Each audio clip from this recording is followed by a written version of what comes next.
there are some very bullish headlines for Bitcoin. So let's take a look at them. This week, we had the biggest media personality in the world, podcast host Joe Rogan, say on his show that he sees Bitcoin the same way as the early internet. The government didn't see it coming, and now it's a viable form of currency you can actually buy things with, is what he said.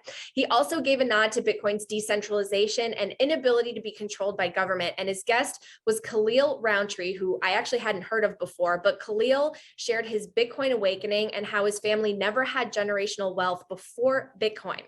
At about 11 million listeners per episode, wish I had that on my podcast, I'd say that that was the best possible Bitcoin story to share with such a big audience. And we also had another big name getting really bullish on the space on national TV. In an interview with CNBC, legendary investor Paul Tudor Jones said, it's hard not to be long crypto because of the intellectual capital coming into the space.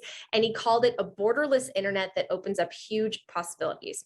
Now, of course, those statements, a very stark contrast to what we heard from Warren Buffett and Charles Munger earlier this week. I'm sure many of you by now have heard that Buffett stated at his shareholder meeting that he wouldn't buy all the Bitcoin in the world for $25.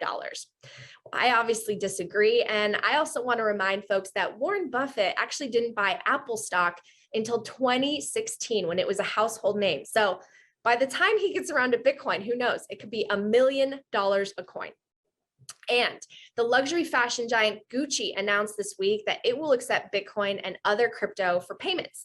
It's part of a pilot program that was first reported by Vogue. It'll launch in just 5 US stores with plans to extend to all stores in North America that are directly owned by the company.